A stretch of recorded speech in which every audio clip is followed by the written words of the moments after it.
mata kita tidak terarah kepada Allah, sehingga hati kita tidak dipenuhi dengan syukur, dan kita berfokus kepada apa yang saya belum punya, apa yang saya belum punya, apa yang saya belum punya. Besok saya harus punya, untuk itu saya harus kerja lagi, kerja lagi, kerja lagi. Sehingga melupakan bahwa apa yang sudah dipunyai itu adalah anugerah pemberian Allah.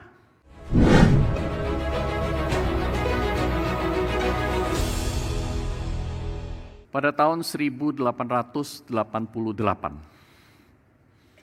tentu saudara dan saya mungkin pernah mengingat atau tahu sebuah nama, yaitu Alfred Nobel. Alfred Nobel. Alfred Nobel yang kita kenal dengan namanya itu dipakai untuk sebuah penghargaan, ya, penghargaan Nobel bagi orang-orang yang bersumbangsih untuk kebaikan dunia ini.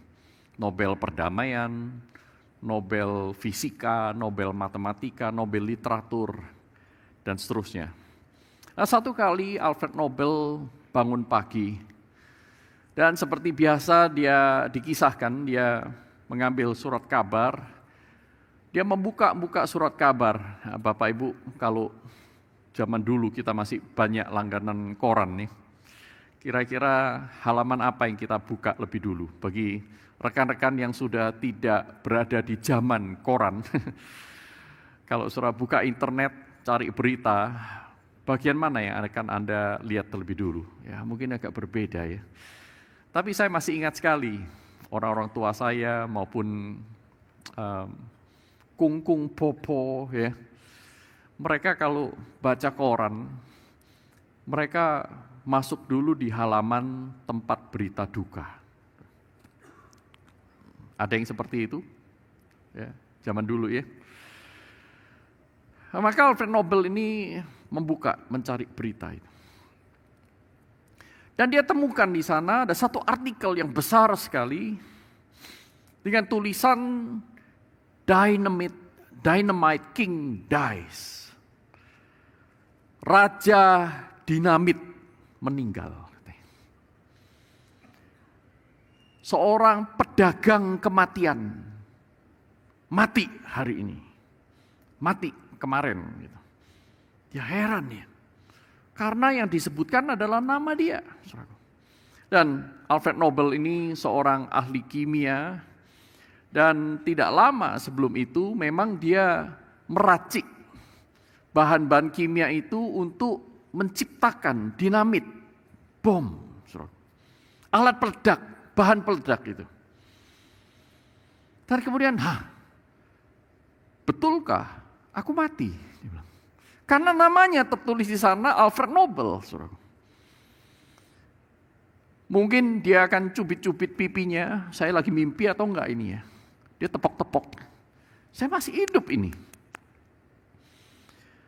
Kemudian setelah dia baca, dia memikir dan dia menemukan, ini salah berita. Ternyata yang meninggal itu adiknya, namanya Ludwig Nobel. Nama belakangnya sama. Dari sana dia mulai berpikir sejak hari itu, apakah orang akan mengingat saya seperti ini pada saat saya mati?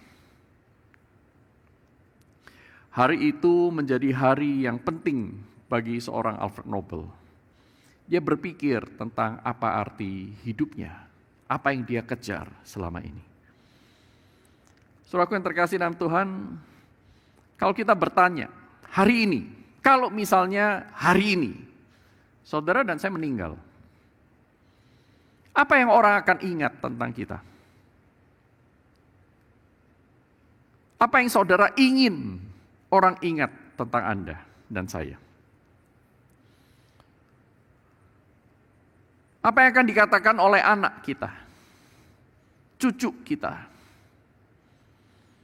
Apakah kita sudah memberikan sesuatu yang berarti buat mereka? Apa arti hidup saudara dan saya? Puluhan tahun kita hidup di dunia ini. Apa yang orang akan ingat tentang kita? Saudara yang terkasih dalam Tuhan, 100 tahun lagi, ingat ini, 100 tahun lagi, Siapakah yang akan mengingat Anda dan saya? 100 tahun lagi. Siapa yang akan ingat kita? Saya kok tidak yakin ada orang mengingat saya. Mungkin beberapa buku saya masih ada di perpustakaan, tetapi siapa yang akan meminjamnya? Itu buku kuno. Saya punya ingatan akan kakek nenek saya, popo dan kungkung saya, sekalipun mereka keempat-empatnya meninggal pada saat saya belum berusia belasan tahun. Saya masih mengingat popo saya dari mama itu suka sekali masak. Masakannya enak-enak. Tapi cuma itu yang saya ingat. Tetapi itu pun saya baru ingat 30 tahun, 40 tahun yang lalu.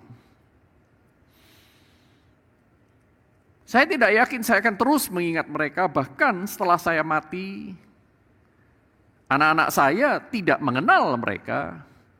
Kalaupun saya cerita, mereka tidak akan mengingatnya.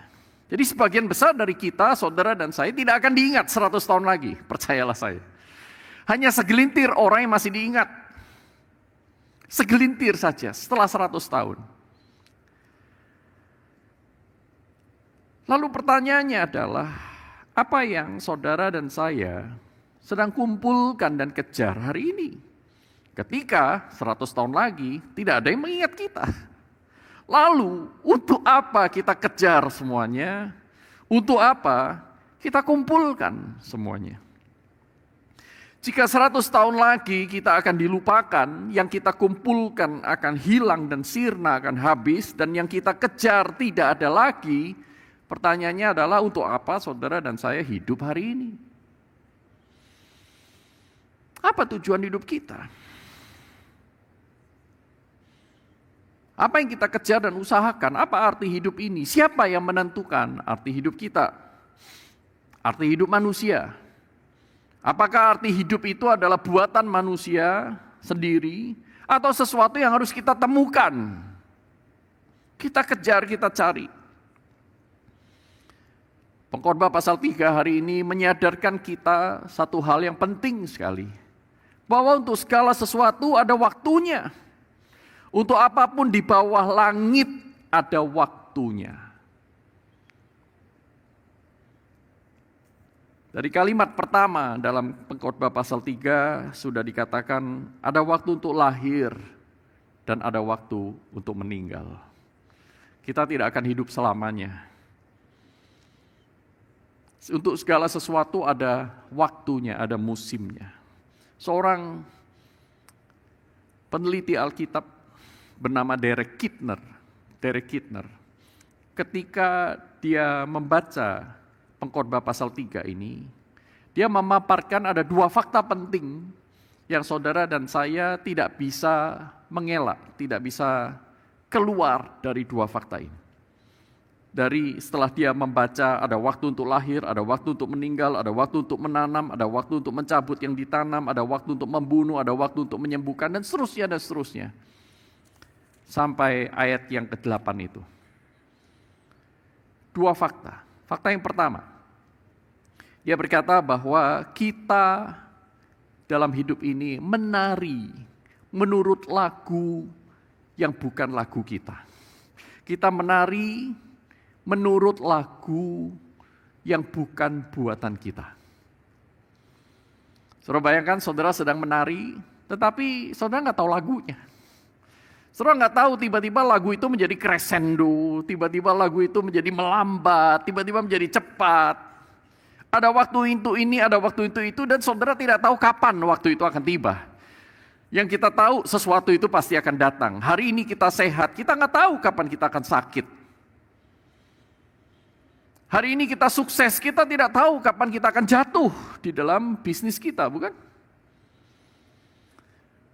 Hari ini kondisi negara relatif aman, tidak seperti mereka yang ada di Palestina sana. Tapi kita tidak akan pernah tahu kapan akan ada kejahatan melanda kota kita. Satu kali di pagi hari, seperti biasa saya berangkat ke kampus.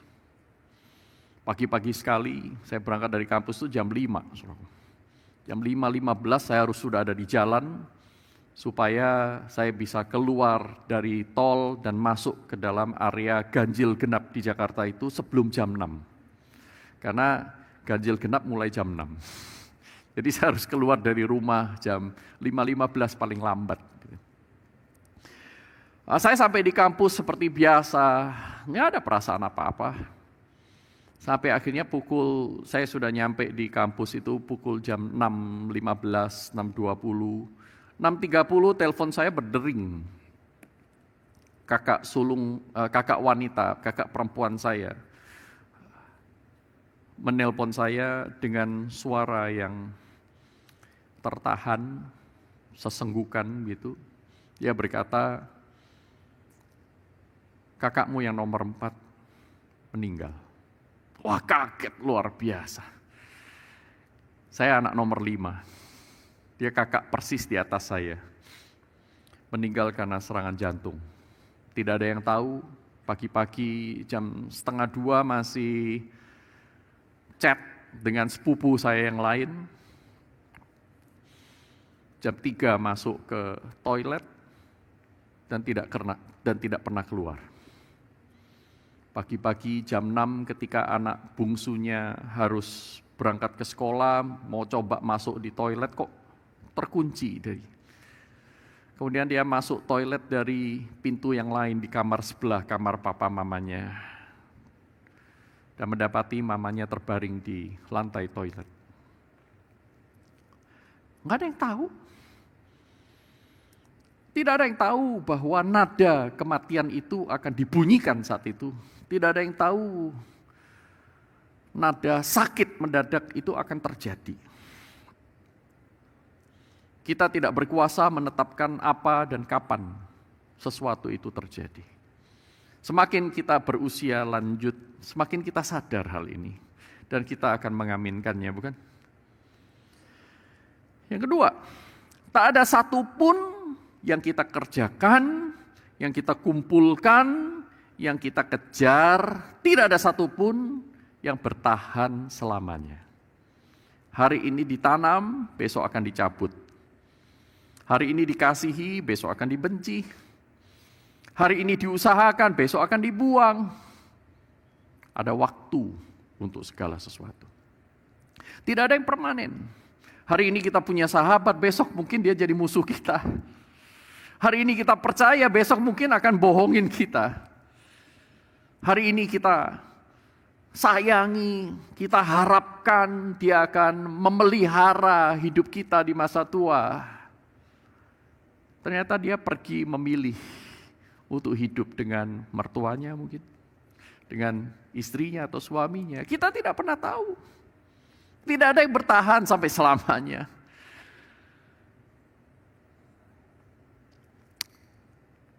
Sampai ditutup di ayat yang 9, pasal yang ketiga itu berkata, apa keuntungan dari yang diperoleh seorang pekerja dari jerih payahnya? Keuntungannya apa? Tidak ada. Segala sesuatu di bawah matahari ini, seperti ditulis dalam Pengkhotbah pasal 2 ayat 11, itu adalah sia-sia, usaha menjaring angin, dan tidak bermakna. Saya ulangi lagi. Sia-sia. Kata sia-sia ini sebenarnya adalah terjemahan yang kurang tepat dari kata-kata yang dipakai di dalam kitab Pengkhotbah. Kata sia-sia dalam bahasa Indonesia dalam kitab Pengkhotbah ini menggunakan kata habal habelim. Habal habelim. Habal itu artinya napas.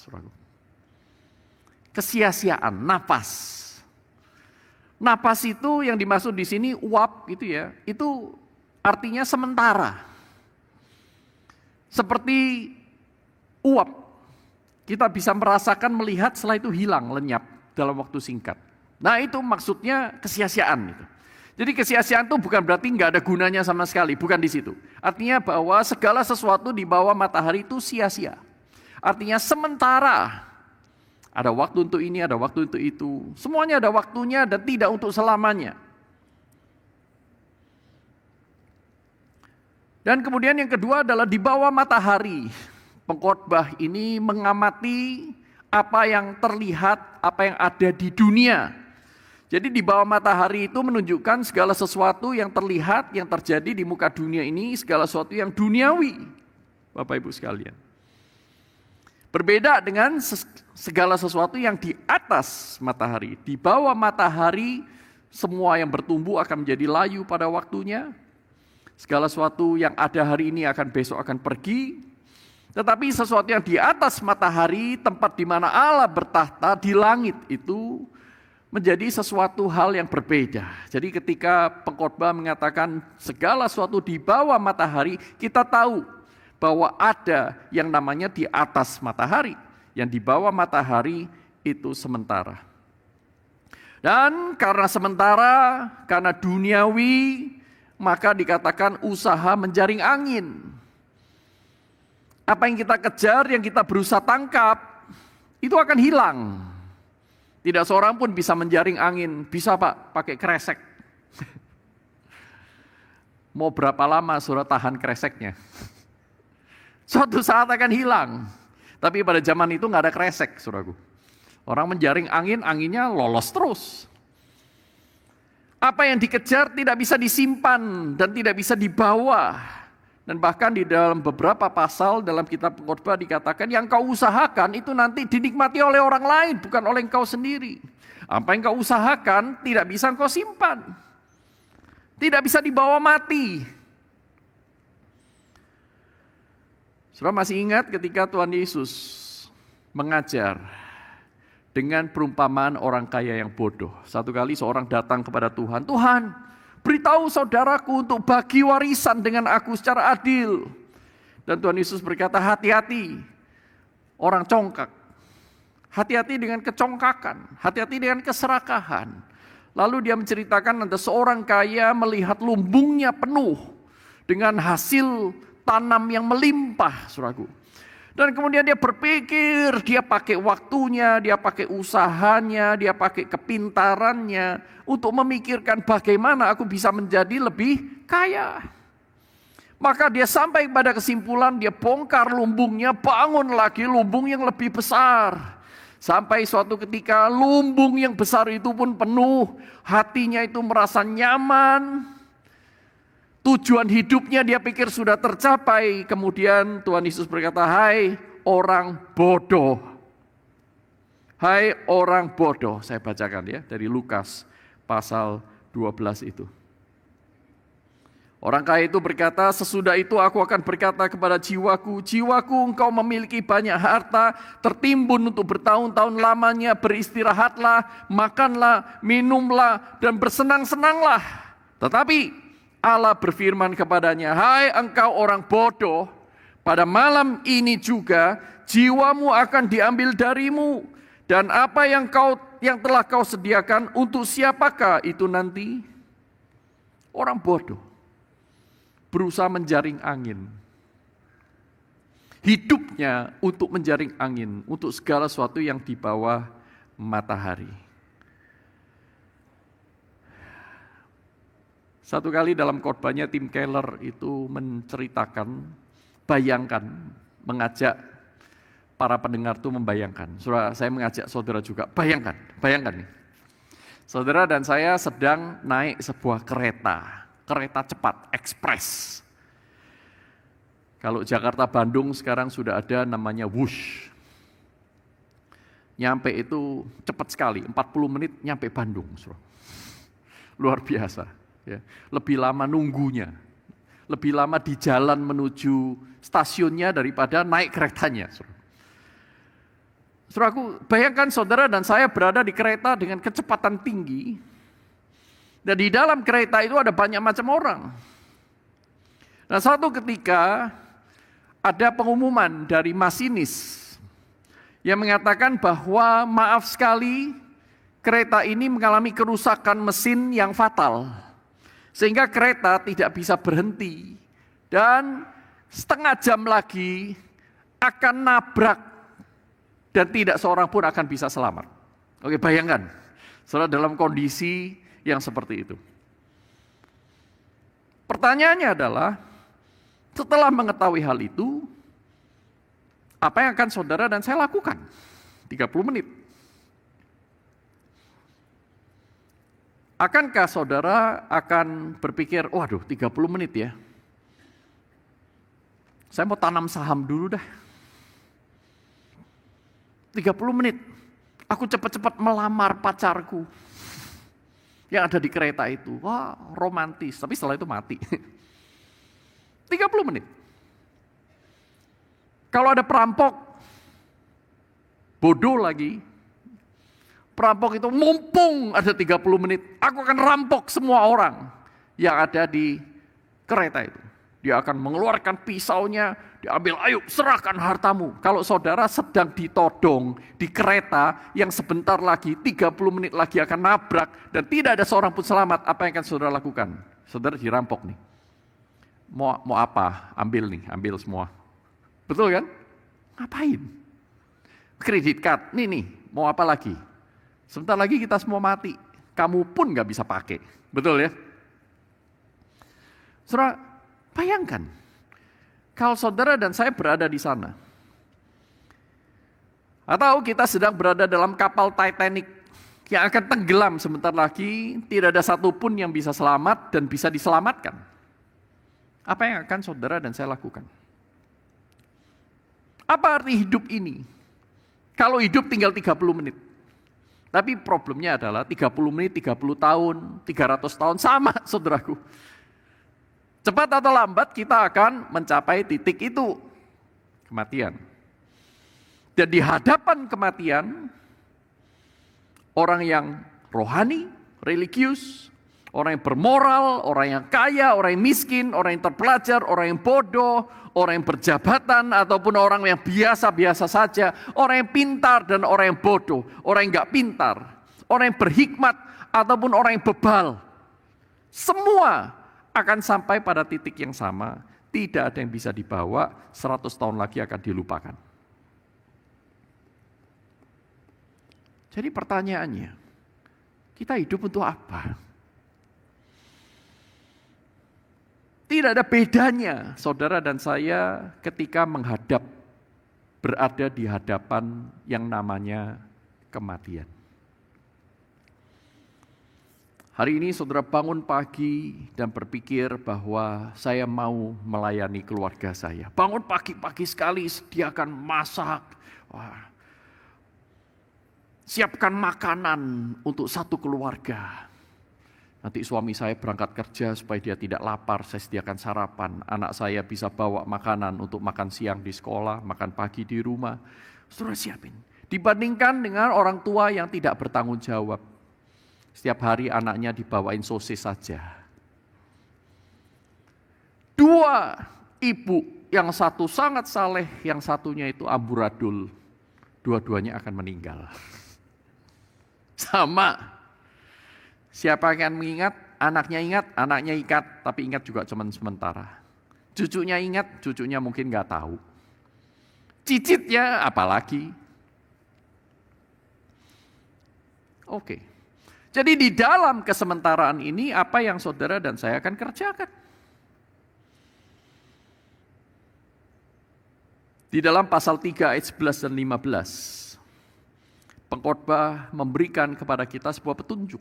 Bagaimana hidup di dalam kesementaraan. Saya bacakan ayat 11 sampai 15.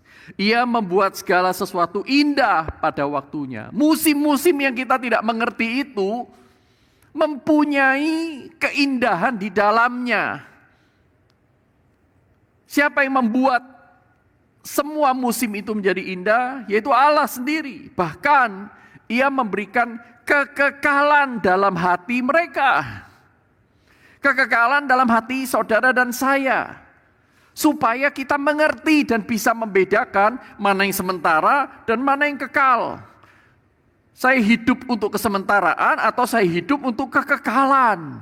Jangan-jangan kita terlalu banyak menghabiskan waktu kita untuk hal-hal yang sementara, untuk menjaring angin, ketimbang berpikir untuk kekekalan. Allah sudah memberikan semuanya itu. Allah memberikan kekekalan dalam hati mereka. Problemnya adalah, dilanjutkan di dalam ayat yang ke-11 ini. Tetapi, Manusia tidak dapat menyelami pekerjaan yang dilakukan Allah dari awal sampai akhir. Dari awal hidupnya sampai akhir hidupnya. Dari awal penciptaan sampai akhir nanti. Kita tidak dapat mengerti. Bahkan dalam ayat 16 dan selanjutnya yang kita tidak baca, dikatakan bahwa siapa yang tidak dapat mengerti ini? Yaitu orang-orang yang lebih suka hidup seperti binatang. Orang-orang yang bernapas seperti binatang. Orang-orang yang mati sama seperti binatang. Tidak hidup untuk kekekalan.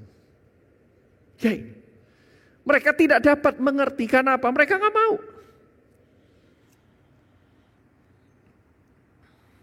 Aku tahu bahwa tak ada yang lebih baik untuk mereka daripada bersukaria dan menikmati kesenangan dalam hidup mereka. Juga bahwa setiap orang dapat makan, minum, dan menikmati kesenangan dalam segala jerih payahnya. Itulah pemberian Allah. Tapi mereka tidak menemukan kesenangan. Mereka terus-menerus melelahkan diri mereka untuk hal-hal yang mereka nggak bisa simpan. Sehingga hidup mereka tidak penuh dengan sukacita. Padahal Allah membuat segala sesuatu indah pada waktunya dan menyediakan kesenangan dan kenikmatan, kesempatan untuk menikmati di dalam setiap momen kehidupan kita. Tapi mata kita tidak terarah kepada Allah, sehingga hati kita tidak dipenuhi dengan syukur, dan kita berfokus kepada apa yang saya belum punya, apa yang saya belum punya, apa yang saya belum punya. Besok saya harus punya, untuk itu saya harus kerja lagi, kerja lagi, kerja lagi. Sehingga melupakan bahwa apa yang sudah dipunyai itu adalah anugerah pemberian Allah. Jadi Bapak Ibu sekalian terkasih dalam Tuhan, sekalipun tahu hidup itu sia-sia, manusia berdosa itu terus-menerus mengeraskan hati dan tidak mau memilih hidup yang bermakna kekal dari Tuhan.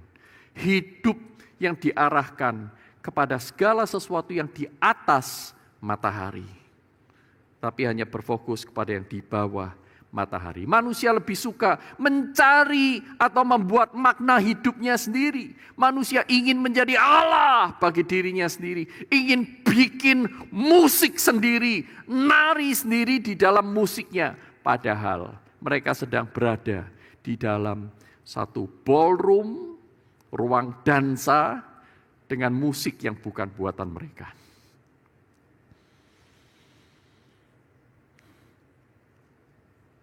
Ada orang-orang yang mencari makna hidupnya dengan membuatnya sendiri. Yaitu berkata dalam hatinya, kalau aku menjadi orang tua yang berguna bagi keluarga, hidupku berarti. Kalau aku bisa menjadi orang yang berguna bagi sesama, bagi bangsaku, hidupku akan berarti. Kalau saya menjadi orang yang saleh, hidup yang beretika, tidak pernah bohong, tidak pernah membunuh, tidak pernah merugikan orang lain, keluarga saya baik-baik saja, mungkin hidupku akan berarti. Tapi sekali lagi, kalau cuma sampai di sana, 100 tahun lagi nggak ada yang ingat kita. Kita nggak bisa lepaskan diri dari fakta itu.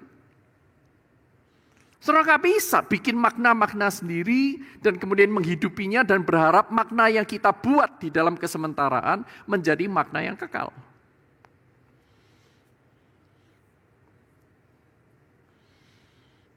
Ada orang yang lain menganggap bahwa makna hidup itu ada di luar sana. Ketika kita mempelajari ilmu pengetahuan, kita belajar hikmat dari para filsuf orang-orang saleh. Baca Konfusius, baca Lao Tzu, baca yang lain-lain itu, baca Aristoteles, Socrates. Dan kemudian mengerti alam semesta, cara kerja alam semesta. Mereka berpikir dengan mengerti itu saya bisa menemukan hidup yang berarti. Kenyataannya nol besar sampai hari ini. Orang beragama apalagi, saudaraku. Perhatikan seorang muda yang kaya di dalam Markus pasal 10 ayat 17 sampai 22, saudaraku. Seorang pemuda, pemimpin, religius, rohani, kaya lagi. Yang seperti ini biasanya di gereja-gereja jadi majelis berperiode-periode. Muda, kaya, pintar, saleh. Dia menjumpai Tuhan Yesus, berlari kemudian tersungkur di hadapan Tuhan. Guru yang baik, apa yang harus aku lakukan supaya aku selamat? Lalu Tuhan Yesus katakan, apa yang ada dalam kitab Taurat dan para nabi. Jangan membunuh, jangan bersaksi dusta, jangan mencuri, kuduskanlah hari Sabat, hormati orang tuamu. Belum selesai Tuhan Yesus mengatakan itu semua, pemuda yang kaya ini berkata, Tuhan, aku sudah lakukan itu sejak muda, sejak kecil aku sudah lakukan. Aku dididik di keluarga yang baik-baik, bereputasi, saleh, beragama, rajin memberikan Taurat, melakukan Taurat dan perpuluhan. Apakah masih ada lagi? Kemudian Tuhan Yesus berkata, satu yang kurang. Waktu Tuhan Yesus berkata satu yang kurang, ini bukan berarti, wah bagus sekali kamu ya. Dari 100 yang Tuhan ingin, kamu sudah lakukan 99 kurang 1. Bukan. Tuhan Yesus ingin mengatakan, sayang sekali kamu kekurangan 1 yang membuat 99 yang lain gak ada artinya. 1 yang kurang. Kamu bilang aku guru yang baik, oke, mari kita buktikan. Sekarang pulang, jual seluruh hartamu. Ya. Nah kemudian sambil kamu dalam perjalanan ke sini, bagi-bagikan itu kepada sesamamu, kepada orang-orang miskin, bagi-bagikan itu. Dengan kata lain Tuhan Yesus ingin mengatakan, oke, kamu tidak nangkep isi hukum Taurat. Isi hukum Taurat, semua itu, 10 hukum Allah dan semua perintah yang lain, semuanya bergantung kepada 2 perintah utama, yaitu kasihlah Tuhan Allahmu dengan segenap hatimu, jiwamu, akal budimu, dan kekuatanmu, betul? Dan yang kedua yang sama dengan itu adalah kasihlah sesamamu manusia seperti engkau mengasihi dirimu sendiri. Ini yang dikehendaki Allah, yaitu manusia mengasihi Allah dan mengasihi yang Allah kasih. Mengasihi sesama. Tetapi perhatikan apa yang dilakukan oleh pemuda yang kaya ini. Dia beragama loh. Lalu dia tertunduk, hatinya sedih karena hartanya banyak. Luar biasa. Hartanya banyak, lalu apa yang dia lakukan? Dia tinggalkan Yesus. Dia tidak masalah beragama tetapi mengasihi Tuhan sampai harus memberikan hartanya. Maaf, aku mencintai hartaku lebih daripada mengasihi Tuhan. Aku lebih suka dengan hidup seperti sekarang, reputasiku ini, daripada mengikut Yesus dan miskin. Dengan kata lain, aku lebih suka menjaring angin daripada hidup bersama dengan Allah di dalam kekekalan. Orang beragama. Banyak sekali orang-orang Kristen seperti ini. Menganggap diri sudah Kristen. Tetapi tidak betul-betul mencari Allah. Pertanyaannya adalah kenapa ya? Mengapa banyak orang lebih suka membuat makna bagi dirinya sendiri, bikin sendiri, atau mencari-cari tetapi asal bukan Allah. Bahkan yang beragama pun menolak Yesus. Menolak Allah yang memberikan arti hidup itu yang sesungguhnya. Allah yang tahu lagu apa sedang dimainkan. Saudaraku, ada beberapa penyebab. Karena manusia itu menolak dan tidak sungguh-sungguh mengenal Allah. Roma 1 ayat 18 mengatakan demikian. Manusia lebih suka menindas kebenaran dengan kelaliman. Alasan yang kedua adalah yang dikatakan Edmund Chan, saudaraku, dalam salah satu bukunya. Saya bacakan karena paragraf ini menarik. Edmund Chan berkata demikian. Kita memiliki ketertarikan yang fatal terhadap kelereng duniawi. Sudah bayangkan kelereng duniawi di tangan kita. Kita itu tertarik secara fatal kepada kelereng-kelereng duniawi. Tidak ada selera untuk berlian-berlian surgawi. Gak suka kita. Kita sering memegang erat apa yang kita sukai, yang kita inginkan, yang kita kejar. Tetapi selama tangan kita menggenggam, Allah tidak dapat menaruh berkat yang ingin diberikannya ke tangan kita. Kita seperti anak kecil yang memegang kelereng duniawi yang kotor itu dengan erat sekali. Pada saat yang sama Tuhan memiliki berlian surgawi yang berkilau untuk ditaruh ke tangan kita. Tapi kita mengepalkan tangan kita tertutup rapat. Nah ini. Karena itu, kita lebih suka dengan yang terlihat, yang sementara, yang kotor, yang duniawi. Lalu pertanyaan kita adalah, jadi ada jalan keluar nggak? Untuk manusia ini. Dari manusia sendiri nggak ada. Manusia menolak Allah. Mereka ingin membuat Allah bagi diri mereka sendiri. Tetapi dari Allah ada. Allah memberikan jalan keluar, saudaraku. Allah menjumpai manusia dalam Yesus Kristus. Dalam Yohanes 1 ayat 5 dikatakan, terang itu bercahaya dalam kegelapan dan kegelapan itu tidak menguasainya. Dan ketika Kristus hadir di dunia ini, dia mengajak saudara dan saya, orang-orang di segala abad, sepanjang segala zaman, yang membaca Alkitab, yang bisa mendengar pemberitaan Injil, supaya kita itu berpikir kritis. Bisa membedakan mana kekal, mana sementara. Supaya kita tidak dibodohi oleh orang dunia. Supaya saudara dan saya tahu, oh ini di bawah matahari, itu di atas matahari. Itulah sebabnya Tuhan Yesus memberikan kepada kita pengajaran seperti perumpamaan orang kaya yang bodoh ini. Dan mengizinkan supaya kisah tentang pemuda, pemimpin muda yang kaya itu juga tercatat.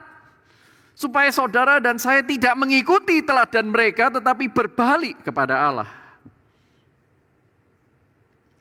Di tengah kekhawatiran dan kehampaan hidup, jikalau saudara hari ini masih bergumul dengan itu, Tuhan Yesus memberitahu dalam Matius pasal 6.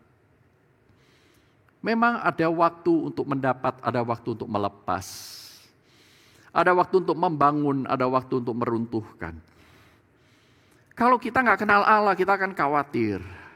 Kita akan terus mencari rasa aman, bukan? Besok makan apa? Kalau besok makan apa kita sudah punya jawabannya, tahun depan apakah saya masih berada dalam situasi ekonomi yang sama? Kita berpikir lagi, kita berpikir bagaimana kita bisa investasi supaya 10, 15, 30, 70 tahun depan. Orang-orang yang berhikmat semakin mengerti bagaimana menginvestasikan lebih jauh. Ini orang berhikmat. Sehingga mereka akan berpikir bahwa investasi di dalam diri anak-anak lebih penting daripada investasi dalam bisnis. Ini orang yang berhikmat. Sehingga dia take care, memelihara anaknya dengan sangat baik, meluangkan waktu banyak, menyediakan pendidikan yang bagus, dan bahkan yang lebih baik lagi adalah tidak membiarkan anaknya kecanduan gadget. Yang lebih celaka lagi, orang tuanya yang gadgetan. Banyak sekali orang tua yang justru kecanduan gadget, tidak bisa kasih teladan kepada anaknya, tidak boleh, mama juga main. Tidak boleh, hanya 1 jam. Papa kok boleh 5 jam? Mengerti, berpikir dengan cara berpikir di atas matahari. Tetapi, saudaraku, kita harus menyadari bahwa saudara dan saya selama di dunia ini masih bergumul dengan kekhawatiran. Waktu anak masih di kandungan, kita khawatir. Nanti lahirnya sehat gak ya? Setelah lahir sehat, kita khawatir. Anak ini nanti akan sakit apa enggak ya? Setelah dia sehat ya, udah bisa naik sepeda. Waduh, khawatir kalau ketabrak tetangga waktu naik sepeda. Nanti kalau sekolah, saya khawatir dia dapat pacar yang jelek. Setelah menikah, saya khawatir menantu saya memberikan pengaruh yang buruk dan meninggalkan saya. Setelah anak itu bertahan, punya anak lagi, saya khawatir dia tidak bisa jaga dan atur cucu. Kapan habisnya khawatir itu? Itulah sebabnya Tuhan Yesus berkata, semua hal itu dicari oleh orang yang tidak mengenal Allah. Semua orang di bawah matahari, di dalam musik yang sama ketika berdansa itu, akan menghadapi kekhawatiran demi kekhawatiran. Dari hari ke hari, tidak akan pernah habis. Tetapi Tuhan Yesus berkata, tapi kamu yang mengenal Allah, carilah dahulu kerajaan Allah dan kebenarannya. maka segala sesuatu akan ditambahkan kepadamu. Saudaraku yang terkasih dalam Tuhan, Kristus bukan hanya mengajak kita berpikir, membedakan, tapi Kristus juga membuktikan kasih-Nya kepada kita dengan rela mati dan bangkit, menang atas maut. Dengan demikian Dia mendeklarasikan ada kehidupan setelah kematian, ada yang namanya kehidupan di atas matahari, bukan hanya di bawah matahari. Carilah itu, kejarlah itu, aku berikan kamu tempat, ikutlah aku. Lalu bagaimana respon saudara dan saya? Tuhan sudah memberikan undangan, ikutlah aku. Maka kamu akan mendapatkan hidup kekal, bukan hidup sementara saja di dunia ini. Di dunia ini engkau akan menerima anugerah Allah, menikmati berkat yang diberikan, sekalipun gak kekal. Dan kita masih diberikan kesempatan untuk bersyukur di setiap musim kehidupan. Mengapa? Karena kita mengenal Allah, kita jadi semakin tahu si pembuat musik itu. Dengan mengenal si pembuat musik, kita lebih mengenal musik yang di dalamnya kita sedang berdansa. Sehingga kita gak nabrak-nabrak, gak injek kaki orang lain. Kita lebih mengenal. Kita bisa mengikuti alunan panggilan anugerah Allah. Oh Tuhan mau saya tolong orang itu, saya tolong. Oh Tuhan mau saya mendoakan anak cucu saya akan doakan. Tuhan mau saya mengenal isi hatinya, mengasihi dia lebih. Ya saya mau Tuhan, saya mau. Mengikuti alunan panggilan Allah. Dan dengan demikianlah saudara dipersiapkan untuk hidup di atas matahari. Seperti Abraham yang meninggalkan tanah leluhurnya dan zona nyamannya. Seperti Sakius yang menyerahkan harta bendanya dibagikan kepada orang-orang lain. Seperti Maria Magdalena yang meninggalkan hidup lamanya yang kotor. Seperti Matius yang meninggalkan meja cukainya, ada waktu untuk menjadi pemungut cukai, ada waktu untuk mengikut Allah. Dia tinggalkan hidup yang lama, dia ikut hidup yang baru, berdansa dengan Allah. Adakah respons yang lebih baik? Saudara, kembali kepada Alfred Nobel. Setelah Alfred Nobel hari itu membaca berita kematian yang keliru itu, dia mengambil tekad dalam dirinya. Aku tidak mau hidup seperti 50 tahunan yang sudah lewat. Pada saat itu dia berumur 55 tahun. Aku tidak mau hidup seperti itu lagi. Aku tidak mau hidup sia-sia menjaring angin. Aku mau ikut apa yang Allah tunjukkan. Dengan apa yang aku bisa. Dengan hal-hal sementara yang aku bisa lakukan. Tapi aku sekarang lakukan untuk Allah. Hal-hal yang baik yang Allah mau untuk aku kerjakan. Maka saudaraku, Alfred Nobel langsung tahun 1895, 7 tahun setelah itu, dia menulis surat wasiat dengan menyumbangkan uang yang besar sekali sebesar 265 juta US dollar. 265 juta, bukan ribu ya, juta US dollar untuk membangun satu yayasan yang memberikan Nobel Prize, penghargaan Nobel kepada orang-orang yang berjuang untuk kebaikan sesamanya di dalam berbagai macam ilmu. Dan 1 tahun setelah itu Alfred Nobel meninggal. Dia menebus hidupnya dengan hidup bersama dan bagi sang penebus jiwanya, yaitu Kristus. 7 tahun atau 11 tahun setelah dia mengalami kesadaran itu, dia mengubah hidupnya. Dan sekarang dia dikenal sebagai seorang pemberi Nobel. Dia bukan lagi dynamite king, raja dinamit yang membunuh orang secara instan. Bagaimana dengan saudara dan saya?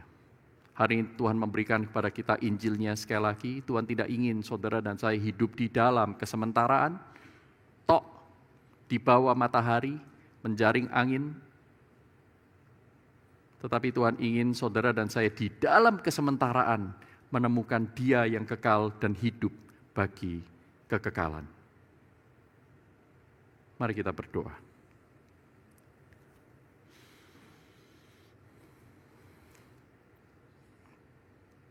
Setiap orang datang kepada Tuhan dalam hati dan jiwamu.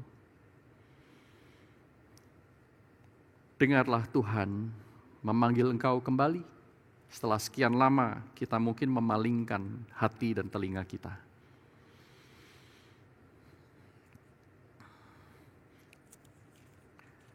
Ada waktu untuk lahir, ada waktu untuk meninggal.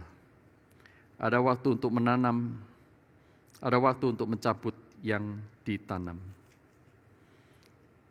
Ada waktu untuk merobek, ada waktu untuk menjahit, ada waktu untuk berdiam diri, ada waktu untuk berbicara, ada waktu untuk terhilang. Dan mungkin ini saatnya waktu untuk menemukan Allah kembali telah tiba.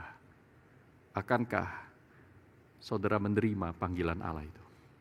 Maukah kita arahkan kembali hidup kita, cari Allah dan kerajaan dan kebenarannya. Sehingga hidup kita bukanlah usaha menjaring angin. Maukah engkau menerima panggilan Tuhan ini?